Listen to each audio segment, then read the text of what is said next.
ಓಂ ಶಾಸ್ತ್ರಯೋನಿತ್ವಾತ್ ಓಂ ಪಂಚರಾತ್ರಸ್ಯ ಕೃತ್ಸ್ನಸ್ಯ ಉಕ್ತಾ ನಾರಾಯಣ ಸ್ವಯಂ ಜ್ಞಾನೇಶ್ವೇತೇಷು ರಾಜೇಂದ್ರ ಸರ್ವೇಶ್ವೇತದ್ವಿಶಿಷ್ಯತೆ. ತತ್ವಪ್ರಕಾಶಿಕಾದಲ್ಲಿ ಈ ಮಹಾಭಾರತದ ಮೋಕ್ಷಧರ್ಮ ಪರ್ವದ ಮಾತುಗಳನ್ನು ಆಚಾರ್ಯರು ಬ್ರಹ್ಮಸೂತ್ರ ಭಾಷ್ಯದಲ್ಲಿ ಏನು ಉದ್ಧರಿಸಿದ್ದಾರೆ ಆ ಶ್ಲೋಕಗಳ ಬಗ್ಗೆ ನೋಡ್ತಾ ಇದ್ದೀವಿ. ಅಲ್ಲಿ ಸಾಂಖ್ಯ, ಯೋಗ, ಪಾಶುಪತ, ವೇದಾರಣ್ಯಕ ಹೀಗೆ ಅನೇಕ ಶಾಸ್ತ್ರಗಳನ್ನು ವರ್ಣನೆ ಮಾಡಿದ್ದಾರೆ. ಕೊನೆಗೆ ಪಂಚರಾತ್ರ ಅಂತ ಅನ್ನೋದು ಸ್ವಯಂ ನಾರಾಯಣನಿಂದ ರಚಿತವಾದದ್ದು, ಎಲ್ಲ ಜ್ಞಾನ ಸಾಧನವಾದ ಗ್ರಂಥಗಳಲ್ಲಿ ಅದು ಶ್ರೇಷ್ಠ ಅಂತ ವರ್ಣಿಸಿದ್ದಾರೆ. ಹಾಗಾದರೆ ವೇದವೂ ಕೂಡ ಅಪ್ರಮಾಣ ಅಂತ ಆಯ್ತಲ್ಲ ಅಂತ ಒಂದು ಪ್ರಶ್ನೆ ಬರ್ತದೆ. ಯಾಕೆಂದರೆ ಜ್ಞಾನಾನ್ಯತಾನಿ ಭಿನ್ನಾನಿ ನಾತ್ರ ಕಾರ್ಯ ವಿಚಾರಣ ಅಂತ ಬಂದಿದೆ. ಅವೆಲ್ಲವೂ ಕೂಡ ಪರಸ್ಪರ ವಿರುದ್ಧವಾದಂಥ ಗ್ರಂಥಗಳೇ, ಅವುಗಳಲ್ಲಿ ತಾತ್ವಿಕವಾಗಿ ಏಕಮತ ಏನೂ ಇಲ್ಲ ಅಂತ ಬಂದಿದೆ.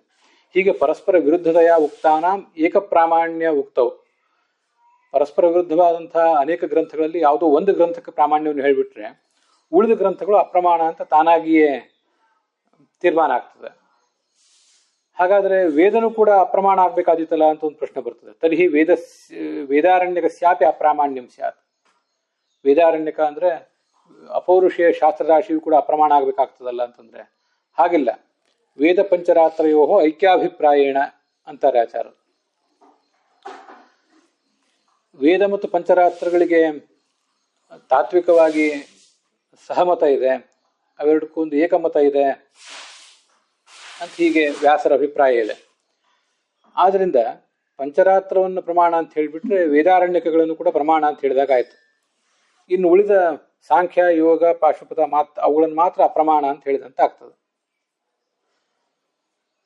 ಪಂಚರಾತ್ರಸ್ಯ ವೇದಾರ್ಥತ್ವೇನ, ಪಂಚರಾತ್ರವು ವೇದದ ಅರ್ಥಗಳನ್ನು ಒಳಗೊಂಡಿರುವುದರಿಂದ ತತ್ಪ್ರಾಮಾಣ್ಯ ಉಕ್ತವು. ಪಂಚರಾತ್ರಕ್ಕೆ ಪ್ರಾಮಾಣ್ಯವನ್ನು ಹೇಳಿದರೆ ವೇದ ಪ್ರಾಮಾಣ್ಯಂ ಏವ ಉಕ್ತಂ ಭವತಿ, ವೇದ ಪ್ರಾಮಾಣ್ಯವನ್ನೇ ಹೇಳಿದಂತಾಗ್ತದೆ. ಅಲ್ಲಿ ವೇದ ಪ್ರಾಮಾಣ್ಯಂ ಏವ ಉಕ್ತಂ ಭವತಿ ಅಂತಿದೆಯಲ್ಲ, ವೇದ ಪ್ರಾಮಾಣ್ಯಂ ಉಕ್ತಮೇವ ಭವತಿ ಅಂತ ಏವಕಾರವನ್ನು ಭಿನ್ನ ಕ್ರಮವಾಗಿ ಇಟ್ಕೋಬಹುದು. ಅನೇಕ ಕಡೆ ಈ ಥರ ಟಿಪ್ಪಣಿಕಾರರು ಮಾಡ್ತಿರ್ತಾರೆ. ಒಂದು ಅರ್ಥ ನಮಗೆ ಸ್ಫುಟವಾಗಿ ಪ್ರತಿಪಾದಿತ ಆಗಬೇಕು ಅನ್ನೋ ದೃಷ್ಟಿಯಿಂದ ಅಲ್ಲಿ ಶಬ್ದಗಳನ್ನು ಸ್ವಲ್ಪ ಆಚೆ ಈಚೆ ಮಾಡಿಕೊಂಡ್ರೆ ಅದು ವ್ಯಾಕರಣಕ್ಕೂ ಸಮ್ಮತ, ಮತ್ತು ಈ ಶಾಸ್ತ್ರಗಳಲ್ಲಿ ಕೂಡ ಆ ಥರ ಮಾಡ್ತಿರ್ತಾರೆ.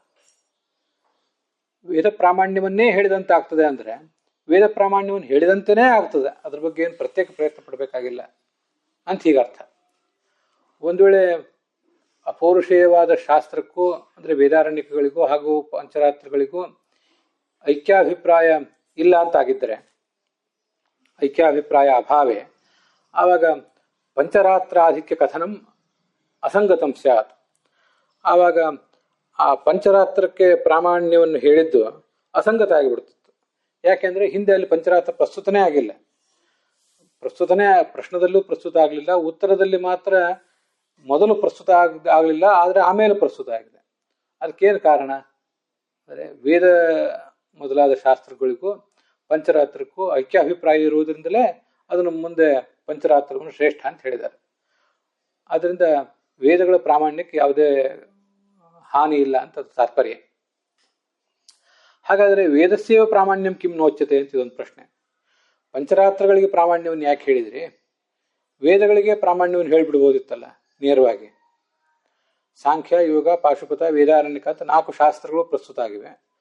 ಅದರಲ್ಲಿ ವೇದಗಳನ್ನೇ ಪ್ರಮಾಣ ಅಂತ ಹೇಳಿಬಿಟ್ರೆ ಉಳಿದಿದ್ದೆಲ್ಲವನ್ನು ಕೂಡ ಅಪ್ರಮಾಣ ಅಂತ ಹೇಳಿದಂತೆ ಆಗಿಬಿಡ್ತದೆ, ಸಾಂಖ್ಯ, ಯೋಗ, ಪಾಶುಪತ ಇವುಗಳನ್ನು. ಆದ್ದರಿಂದ ವೇದಗಳನ್ನೇ ಪ್ರಮಾಣ ಅಂತ ಹೇಳಿಬಿಡ್ಬೋದಿತ್ತಲ್ಲ ಅಂತ ಒಂದು ಜಿಜ್ಞಾಸೆ ಬರ್ತದೆ. ಅಂದರೆ ಹಾಗಲ್ಲ, ಪಂಚರಾತ್ರ ಪ್ರಾಮಾಣ್ಯ ಸಿದ್ಧಾರ್ಥಂ, ಪಂಚರಾತ್ರವು ಪ್ರಮಾಣ ಅಂತ ನಾವು ಹೇಳಬೇಕಾಗಿದೆ. ಆದ್ದರಿಂದ ಪ್ರತ್ಯೇಕವಾಗಿ ಅದನ್ನು ಹೇಳಬೇಕಾಯಿತು. ವೇದಗಳಿಗೆ ಮಾತ್ರ ಪ್ರಾಮಾಣ್ಯವನ್ನು ನಾವು ಹೇಳಿದರೆ, ಅಪೌರುಷೇಯವಾದ ಗ್ರಂಥಗಳಿಗೆ ಮಾತ್ರ ಪ್ರಾಮಾಣ್ಯ ಹೇಳಿದರೆ ಆವಾಗ ಪಂಚರಾತ್ರಕ್ಕೆ ಪ್ರಾಮಾಣ್ಯ ಸಿದ್ಧ ಆಗ್ತಿರ್ಲಿಲ್ಲ. ಯಾಕಂದ್ರೆ ಅಲ್ಲಿ ಆ ಪಂಚರಾತ್ರದ ಬಗ್ಗೆ ಅಲ್ಲಿ ಪ್ರಸ್ತಾವವೇ ಬರದೇ ಹೋದರೆ ಅದಕ್ಕೆ ಪ್ರಾಮಾಣ್ಯ ಸಿದ್ಧ ಆಗೋದು ಹೇಗೆ? ಆದ್ದರಿಂದ ಪಂಚರಾತ್ರಕ್ಕೆ ಪ್ರಾಮಾಣ್ಯ ಸಿದ್ಧ ಆಗಬೇಕಾಗಿದೆ. ಅದು ವಿವಾದಗ್ರಸ್ತವೂ ಕೂಡ ಆಗಿದೆ. ಆದ್ದರಿಂದ ಆ ಪಂಚರಾತ್ರಕ್ಕೆ ಪ್ರಾಮಾಣ್ಯ ಸಿದ್ಧ ಆಗಬೇಕು ಅನ್ನುವ ದೃಷ್ಟಿಯಿಂದ ಅದನ್ನು ಪ್ರತ್ಯೇಕವಾಗಿ ಹೇಳಿದ್ದಾರೆ. ಪಂಚರಾತ್ರದ ಬಗ್ಗೆ ವಿವಾದ ಇತ್ತು, ಮಹಾಭಾರತದ ಬಗ್ಗೆ ಪ್ರಾಯ ವಿವಾದ ಇರಲೇ ಇಲ್ಲ. ವೇದಗಳ ಬಗ್ಗೆ ಅಂತೂ ಎಲ್ಲ ಸನಾತನ ಧರ್ಮದ ಅವಲಂಬಿಗಳಿಗೂ ಕೂಡ ವಿವಾದ ಇಲ್ಲವೇ ಇಲ್ಲ. ಅದರಿಂದ ಪಂಚರಾತ್ರ ಒಂದರ ಬಗ್ಗೆ ಆ ಜನಮೇಜಯನಿಗೂ ಕೂಡ ವಿವಾದ ಇದ್ದಿರಬೇಕು, ಅಥವಾ ಅವನಿಗೆ ವಿವಾದ ಇಲ್ಲದೆ ಹೋದರೂ ಕೂಡ ಜ್ಞಾನಿಗಳಾದಂಥ ವೈಶಂಪಾಯನರು, ಸಮಾಜದಲ್ಲಿ ಕೆಲವರು ಬೇರೆ ಬೇರೆ ಅಭಿಪ್ರಾಯ ಇದ್ದವರು, ದುರ್ವಾದಿಗಳು ಮೊದಲಾದವರು ಪಂಚರಾತ್ರವನ್ನು ಪ್ರಮಾಣ ಅಂತ ಪರಿಗಣಿಸದೇ ಇರುವುದನ್ನು ನೋಡಿ ಅದಕ್ಕೆ ಪ್ರಾಮಾಣ್ಯವನ್ನು ಹೇಳಬೇಕು ಅಂತ ಉದ್ದೇಶಪೂರ್ವಕವಾಗಿ ಹೇಳಿದ್ದಿರಬೇಕು ಅಂತ ಈಗ ಕಾಣಿಸ್ತದೆ. ಇದಕ್ಕೆ ಸಂಬಂಧಪಟ್ಟಂತೆ ಟಿಪ್ಪಣಿಯಲ್ಲಿರುವಂಥ ಕೆಲವು ವಾಕ್ಯಗಳನ್ನು ಗಮನಿಸಬೇಕು.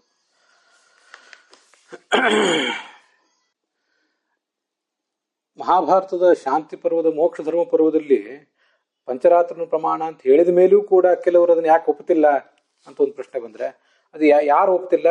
ಈಗ 1300 ವರ್ಷದಿಂದ ಶಂಕರಾಚಾರ್ಯ ಒಪ್ಪಿರಲಿಲ್ಲ. ಈಗ ಆರ್ಯ ಸಮಾಜದವರು ವೇದಗಳನ್ನು ಮಾತ್ರ ಒಪ್ಪಬೇಕು, ವೇದಗಳನ್ನು ಬಿಟ್ಟು ಪುರಾಣಗಳಿಗೆ ಬೆಲೆ ಕೊಡುವವರು ವೈದಿಕರೇ ಅಲ್ಲ, ಅವರು ಪೌರಾಣಿಕರು ಅಂತ ಹಾಸ್ಯ ಮಾಡ್ತಾರೆ. ಇದು ಯಾಕೆ ಒಪ್ಪೋದಿಲ್ಲ ಅಂತ ಪ್ರಶ್ನೆ ಬಂದಾಗ ಈ ಮೂಲಭೂತವಾಗಿ ಇದೇ ಪ್ರಶ್ನೆ. ವೇದವ್ಯಾಸರನ್ನ ಭಗವಂತನ ಸಾಕ್ಷಾತ್ ಅವತಾರ ಆದ್ರಿಂದ ಭಗವಂತ ತನ್ನ ಮೂಲ ರೂಪದಿಂದಾಗಲಿ ಅವತಾರ ರೂಪದಿಂದಾಗಲಿ ರಚನೆ ಮಾಡಿದ ಎಲ್ಲ ಗ್ರಂಥಗಳು ಕೂಡ ವೇದದಷ್ಟೇ ಅಲ್ಲ, ವೇದಕ್ಕಿಂತಲೂ ಹೆಚ್ಚಿನ ಪ್ರಾಮಾಣ್ಯವೇ ಅವುಗಳಲ್ಲಿದೆ ಅಂತ ಸ್ಥಾಪನೆ ಮಾಡಿದವರು ಆಚಾರ್ಯರು. ಸ್ಥಾಪನೆ ಮಾಡಿದವರು ಅಂದ್ರೆ ಅದಕ್ಕಿದ್ದ ಪ್ರಮಾಣಗಳನ್ನು ಅವ್ರು ತೋರಿಸಿ ಹೇಳಿದವರು ಅಷ್ಟೇ, ಅದೇನು ಬೇರೆ ಮಾತಲ್ಲ. ವೇದಾದಪ್ಯುತ್ತಮಂ ಚಕ್ರೆ, ವೇದಕ್ಕಿಂತಲೂ ಬಹಳ ಶ್ರೇಷ್ಠವಾದದ್ದು ಈ ಪ್ರಮಾಣ, ಈ ಮಹಾಭಾರತ ಅಂತ ಅವರು ಅದನ್ನು ಸ್ಪಷ್ಟಪಡಿಸಿದ್ದಾರೆ. ವೇದವ್ಯಾಸರನ್ನ ಸಾಕ್ಷಾತ್ ಭಗವಂತನ ಅವತಾರ ಅಂತ ಅವರು ಒಪ್ಪಿದ್ರಿಂದ ಆಚಾರ್ಯರಿಗೆ ಇದು ಬಹಳ ಸುಲಭ. ವೇದಕ್ಕಿಂತಲೂ ಮಹಾಭಾರತ, ಭಾಗವತ, ಪಂಚರಾತ್ರ ಈ ಮೂರೂ ಇಲ್ಲದೆ ಹೋದರೆ ಕನಿಷ್ಠ ಪಕ್ಷ ಮಹಾಭಾರತ ಆದರೂ ವೇದಕ್ಕಿಂತ ಬಹಳ ದೊಡ್ಡದು ಅಂತ ಪ್ರೂವ್ ಮಾಡೋದು ಬಹಳ ಅವರಿಗೆ ಸುಲಭ. ಉಳಿದವರು ಕಶ್ಚನ ಋಷಿ ಅಪಾಂತರ ತಮಾನಾಮ ಕಶ್ಚನ ಋಷಿ ಅಂತ ಶಂಕರಾಚಾರ್ಯ ಹೇಳ್ತಾರೆ. ರಾಮಾನುಜಾಚಾರ್ಯರು ಕೂಡ ಅದ್ರ ಬಗ್ಗೆ ಭಿನ್ನಾಭಿಪ್ರಾಯ ಹೇಳ್ತಾರೆ. ಆದ್ರಿಂದಲೇ ಬ್ರಹ್ಮಯಜ್ಞ ಮಾಡುವಾಗ ನೀವು ಅದನ್ನ ಮೊನ್ನೆ ನಿಮ್ಮಲ್ಲಿ ಒಬ್ರು ಹೇಳಿದ್ರು, ಅದನ್ನ ಬ್ರಹ್ಮಯಜ್ಞ ಮಾಡುವಾಗ ವೇದದ ತುಣುಕುಗಳನ್ನು ಮಾತ್ರ ಹೇಳ್ತಾರೆ ಹೊರತು ರಾಮಾಯಣ ಬಿಟ್ಬಿಡಿ ಭಾರತ ಭಾಗವತಾದಿಗಳನ್ನು ಕೂಡ ಅವರು ಹೇಳೋದಿಲ್ಲ. ಅದರಲ್ಲೂ ಕೂಡ ವಾಲ್ಮೀಕಿ ರಾಮಾಯಣ ಏನಿದೆ, ವಾಲ್ಮೀಕಿ ರಾಮಾಯಣಕ್ಕೆ ಶ್ರೀ ವೈಷ್ಣವ ಸಂಪ್ರದಾಯದಲ್ಲಿ ಬಹಳ ಮಾನ್ಯತೆ ಇದೆ, ಅದನ್ನ ಬಹಳ ಪವಿತ್ರ ಅಂತ ಪರಿಗಣನೆ ಮಾಡ್ತಾರೆ. ಹೆಚ್ಚು ಕಡಿಮೆ ಆ ವಾಲ್ಮೀಕಿ ಇದ್ದಂತೆ ಒಬ್ಬ ವ್ಯಾಸ ಅಷ್ಟೇ, ವಾಲ್ಮೀಕಿಗಿಂತ ಸ್ವಲ್ಪ ಶ್ರೇಷ್ಠ ಇರಬಹುದು ವ್ಯಾಸ ಅವ್ರ ದೃಷ್ಟಿಯಲ್ಲಿ. ಆದರೆ ಸ್ವಯಂ ಭಗವಂತನ ಪೂರ್ಣಾವತಾರ ಅಂತ ಹೀಗೆಲ್ಲ ಅವ್ರು ನಂಬೋದಿಲ್ಲ. ಅಲ್ಲಿ ಒಂದ್ ಕಡೆ ಎಲ್ಲಿಯೋ ರಾಮಾನುಜಾಚಾರ್ಯ ಹೀಗೆ ಹೇಳ್ತಾರೆ ಅಂತ ನಾನು ಕೇಳಿದ್ದೀನಿ. ವೇದವ್ಯಾಸರಿಗೆ ಸಾತ್ವಿಕ ಗುಣದ ಆವೇಶ ಇದ್ದಾಗ ಅವರು ಸಾತ್ವಿಕ ಪುರಾಣಗಳನ್ನು ರಚನೆ ಮಾಡಿದರು, ರಾಜಸ ಗುಣದ ಆವೇಶ ಇದ್ದಾಗ ಅವರು ರಾಜಸ ಪುರಾಣಗಳನ್ನು ರಚನೆ ಮಾಡಿದರು, ತಾಮಸ ಗುಣದ ಆವೇಶ ಇದ್ದಾಗ ತಾಮಸ ಪುರಾಣಗಳನ್ನು ರಚನೆ ಮಾಡಿದರು ಅಂತ ಹೀಗೆ ರಾಮಾನುಜಾಚಾರ್ಯರಾಗಲಿ ಅಥವಾ ಅವ್ರ ಸಂಪ್ರದಾಯದಲ್ಲಿ ಯಾರೊಬ್ರು ಹೇಳ್ತಾರೆ ಅಂತಾಗಲಿ ನನಗೆ ಕೇಳಿದ ನೆನಪಿದೆ. ಹೀಗೆಲ್ಲ ಇರೋದ್ರಿಂದ ಮಹಾಭಾರತದಲ್ಲಿ ಹೇಳಿದರೂ ಕೂಡ ಯಾಕೆ ನಂಬೋದಿಲ್ಲ ಅಂದ್ರೆ ಅದನ್ನ ಪ್ರಮಾಣ ಅಂತ ಸ್ವೀಕಾರ ಮಾಡಿಲ್ಲ ಅಂತ ಅನ್ನೋದೇ ಕಾರಣ. ಈಗ ನಾವು ಉತ್ತರ ಕೊಡಬೇಕಾಗಿರೋದು ಅದೇ ಆಧಾರದಿಂದಲೇ.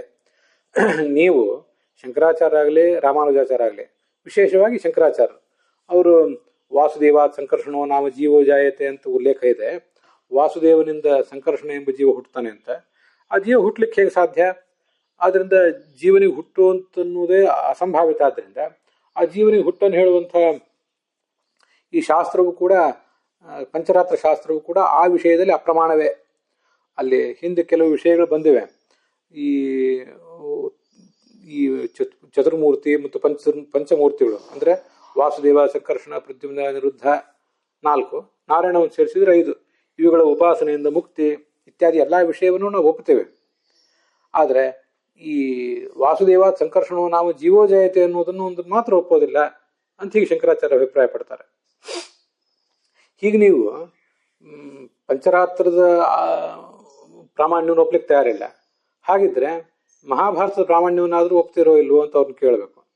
ಹೋಗ್ಲಿ, ವೇದ ಸೂತ್ರದ ಪ್ರಾಮಾಣ್ಯವನ್ನಾದರೂ ಒಪ್ತಿರೋ ಇಲ್ವೋ? ಸೂತ್ರಕ್ಕೂ ಕೂಡ ನೀವು ಹೀಗೆ ಅಭಿಪ್ರಾಯ ಪಡುವುದಾದ್ರೆ ಸೂತ್ರಕ್ಕೆ ಭಾಷ್ಯವನ್ನಾದರೂ ಯಾಕೆ ಬರೀಬೇಕು? ಉತ್ತರ ಮೀಮಾಂಸಾ ಅಂತ ಅನ್ನೋದು ಈ ಷಡ್ದರ್ಶನಗಳ ಪೈಕಿ ಉತ್ತರ ಮೀಮಾಂಸಾ ಅಂದ್ರೆ ಬ್ರಹ್ಮಸೂತ್ರಗಳು. ಆ ವೇದವ್ಯಾಸರಿಂದ ರಚಿತವಾದ ಬ್ರಹ್ಮಸೂತ್ರಗಳನ್ನೇ ಆಧರಿಸಿ ಈ ರಾಮಾನುಜ ಭಾಷ್ಯ ಮತ್ತು ಮಧ್ವ ಭಾಷ್ಯ ಹಾಗೆ ಶಂಕರ ಭಾಷ್ಯಗಳು ಹೊರಟಿವೆ. ಈಗ ನಾವು ಅವ್ರನ್ನ ಕೇಳಬೇಕಾಗಿರುವ ಪ್ರಶ್ನೆ ಇದೇನೆ, ಸೂತ್ರಕ್ಕೆ ಭಾಷ್ಯ ಅಂತೂ ಬರೀಲಿಕ್ಕಂತ ಹೊರಟಿದ್ದೀರಿ, ಬರೆದೂ ಇದ್ದೀರಿ. ಅದೇ ಸೂತ್ರಕಾರರು ರಚನೆ ಮಾಡಿರುವ ಪಂಚರಾತ್ರವನ್ನು, ಅದೇ ಸೂತ್ರಕಾರರು ಮೂಲ ರೂಪದಲ್ಲಿ ರಚನೆ ಮಾಡಿರುವ ಪಂಚರಾತ್ರವನ್ನು ಒಪ್ಲಿಕ್ಕೆ ತಯಾರಿಲ್ಲ. ಹೋಗ್ಲಿ, ಮೂಲ ರೂಪದಿಂದ ಅವರು ತಯಾರು ಮಾಡಿದ್ರು ಬಿಟ್ಟರು ಅದೊಂದು ವಿಚಾರ ಬೇರೆ. ಅದೇ ಸೂತ್ರಕಾರರು ಮಹಾಭಾರತವನ್ನು ರಚನೆ ಮಾಡಿದರು, ವೇದವ್ಯಾಸರೇ ಸೂತ್ರಕಾರ, ಅವರೇ ಮಹಾಭಾರತಕಾರ. ಅವರು ಮಹಾಭಾರತವನ್ನು ರಚನೆ ಮಾಡಿದರು. ಆ ಮಹಾಭಾರತದಲ್ಲಿ ಮೋಕ್ಷ ಧರ್ಮ ಪರ್ವದಲ್ಲಿ ಪಂಚರಾತ್ರವನ್ನು ನಾರಾಯಣನೇ ರಚನೆ ಮಾಡಿದ್ದಾನೆ ಅಂತ ಹೇಳಿದ್ದಾರೆ. ಅದು ಎಲ್ಲ ಜ್ಞಾನಗಳಲ್ಲಿಯೂ ಶ್ರೇಷ್ಠ ಜ್ಞಾನ ಅಂತಲೂ ಹೇಳಿದ್ದಾರೆ. ಹಾಗಾದ್ರೆ ಆ ಮಾತಿಗೂ ನೀವು ಬೆಲೆ ಕೊಡಲಿಲ್ಲ ಅಂದರೆ ಸೂತ್ರಗಳಿಗಾದರೂ ನೀವೆಷ್ಟು ಬೆಲೆ ಕೊಟ್ಟಿದ್ದೀರಿ, ಸೂತ್ರಕ್ಕೆ ನಿಮ್ಮ ಭಾಷ್ಯದಲ್ಲಿ ಎಷ್ಟು ನ್ಯಾಯ ಸಲ್ಲಿಸ್ತೀರಿ ನೀವು ಅಂತ ನಾವು ಅವ್ರನ್ನ ಕೇಳಬೇಕು. ಆದ್ರಿಂದಲೇ ಅವರು ಆ ಮತಗಳಲ್ಲಿ ವಿರೋಧ ಇದೆ. ಒಬ್ಬ ವ್ಯಕ್ತಿ ಅತ್ಯಂತ ಆಪ್ತ ಅಂತ ಆದ್ಮೇಲೆ, ಅದರಲ್ಲೂ ಸ್ವಯಂ ಭಗವಂತನೇ ಅಂತ ಆದ್ಮೇಲೆ, ಅವನು ಯಾವ ಗ್ರಂಥವನ್ನು ಕೂಡ ಹೀಗೆ ಅಪ್ರಮಾಣವಾಗಿ ರಚನೆ ಮಾಡಿರೋದಿಲ್ಲ. ಅವನಿಗೆ ರುದ್ರ ಪಾಶುಪತ ಶಾಸ್ತ್ರವನ್ನು ಮೋಹಕ್ಕಾಗಿ ರಚನೆ ಮಾಡಿದ್ದಾನೆ, ಅದಕ್ಕೆ ಆಧಾರಗಳಿವೆ. ಅಷ್ಟು ಬಿಟ್ಟರೆ ಮಹಾಭಾರತವನ್ನಾಗಲಿ ಪಂಚರಾತ್ರವನ್ನಾಗಲಿ ಮತ್ತು ಹೈಗ್ರೀವ ರೂಪದಿಂದ ಮೂಲ ರಾಮಾಯಣವನ್ನಾಗಲಿ ಯಾವುದನ್ನು ಕೂಡ ಅವನು ತತ್ವಜ್ಞಾನಕ್ಕಾಗಿ ರಚನೆ ಮಾಡಿದ್ದಾನೆ ಹೊರತು ಅನ್ಯಥಾ ಜ್ಞಾನಕ್ಕಾಗಿ ಅದನ್ನು ರಚನೆ ಮಾಡಲಿಲ್ಲ. ಇನ್ನು ಕೆಲವು ರಾಜಸ ಈ ಶೈವ ಮತ್ತು ಬ್ರಾಹ್ಮ ಪುರಾಣಗಳಲ್ಲಿ ಸಂಶಯಕ್ಕೆ ಎಡೆಯಾಗುವಂತೆ, ಸಂಶಯಕ್ಕೆ ಅವಕಾಶ ಇರುವಂತೆ ಗ್ರಂಥ ರಚನೆ ಇದೆ. ಆದರೂ ಎಲ್ಲ ಗ್ರಂಥಗಳು ಕೂಡ ತತ್ವಜ್ಞಾನಕ್ಕಾಗಿಯೇ ಇರುವವು. ಹೀಗಿರುವಾಗ ಒಂದಕ್ಕೆ ಮಾನ್ಯತೆ ಕೊಡ್ತೀರಿ, ಇನ್ನೊಂದನ್ನು ಬಿಡ್ತೀರಿ ಅಂದರೆ ಇದೆಲ್ಲ ಹೇಗೆ ಸರಿ? ಅರ್ಧ ಜರತೀಯ ನ್ಯಾಯ ಆಯ್ತಿದು, ಅರ್ಧ ಚರತೀಯ ಅಂತಂತಾರೆ. ಅರ್ಧಂ ಕುಕ್ಕುಟಸ್ಯ ಭಕ್ಷಣಾಯ ಅರ್ಧಂ ಅಂಡಾಯ ಅಂತ ಒಂದು ಹಾಸ್ಯ ಮಾಡ್ತಿರ್ತಾರೆ. ಒಬ್ಬನ ಹತ್ರ ಒಂದು ಕೋಳಿ ಇತ್ತಂತೆ. ಆ ಕೋಳಿ ಕೊಯ್ದು ಅದನ್ನು ತಿನ್ನಬೇಕು ಅಂತ ಅಪೇಕ್ಷೆ ಆಗಿದೆ ಅವನಿಗೆ. ಇವತ್ತು ಕೋಳಿಯನ್ನು ಕೊಯ್ದು ತಿಂದುಬಿಟ್ರೆ ನಾಳೆ ಅದು ಮೊಟ್ಟೆ ಇಡೋದು ಹೇಗೆ? ಅದಕ್ಕೆ ಆ ಕೋಳಿಯ ಪೈಕಿ ಅರ್ಧವನ್ನು ಕೊಯ್ತೇನೆ, ಅದನ್ನು ತಿಂತೇನೆ, ಇನ್ನೊಂದು ಅರ್ಧವನ್ನು ಹಾಗೆ ಇಟ್ಟಿರ್ತೀನಿ, ಕೋಳಿಯ ಹಿಂಭಾಗವನ್ನು, ಅದು ನಾಳೆ ಮೊಟ್ಟೆ ಹಾಕ್ತಿರ್ತದೆ ಅಂತ ಆಲೋಚನೆ ಮಾಡಿದಂತೆ. ಅರ್ಧ ಜರತೀಯ ನ್ಯಾಯ ಅಥವಾ ಅರ್ಧ ಚರತೀಯ ನ್ಯಾಯ ಅಂತ ಈ ಒಂದು ಅದನ್ನು ಹಾಸ್ಯ ಮಾಡ್ತಾರೆ. ಇದು ಹೇಗೆ ಸರಿಯಾಗ್ತದೆ? ಒಂದಕ್ಕೆ ಪ್ರಾಮಾಣ್ಯವನ್ನು ಒಪ್ತೀರಿ, ಒಂದಕ್ಕೆ ಪ್ರಾಮಾಣ್ಯ ಒಪ್ಪೋದಿಲ್ಲ ಅನ್ನೋದೇ ನಿಮ್ಮ ದೋಷ ಅಂತಲೇ ನಾವು ಅವರಿಗೆ ಈಗ ಕೌಂಟರ್ ಆರ್ಗ್ಯುಮೆಂಟ್ ಮಾಡಬೇಕಾಗಿದೆ. ಆದ್ದರಿಂದ ನಮ್ಮ ಆಚಾರ್ಯರು ಈ ಭಗವಂತ ಅವನ ಅವತಾರ ರೂಪಗಳಲ್ಲಿ ರಚನೆ ಮಾಡಿರುವ ಎಲ್ಲ ಗ್ರಂಥಗಳು, ವಿಶೇಷವಾಗಿ ಈಗ ಪಂಚರಾತ್ರ, ಮಹಾಭಾರತ ಮತ್ತು ಮೂಲ ರಾಮಾಯಣ ಇವೆಲ್ಲವೂ ಕೂಡ ಪ್ರಮಾಣವೇ ಆಗಿದೆ ಅಂತ ಅವುಗಳಿಗೊಂದು ಏಕಮತವನ್ನು, ತಾತ್ವಿಕ ಏಕಮತವನ್ನು ತೋರಿಸಿದ್ದಾರೆ. ಅದು ಬೇರೆಯವರ ಮತದಲ್ಲಿ ಕಾಣಿಸೋದಿಲ್ಲ. ಟಿಪ್ಪಣಿಯಲ್ಲಿರುವಂತಹ ವಿಷಯಗಳನ್ನು ಈ ವಾಕ್ಯಗಳಿಗೆ ಸಂಬಂಧಪಟ್ಟಂತೆ ನಾಳೆ ದಿವಸ ನೋಡೋಣ.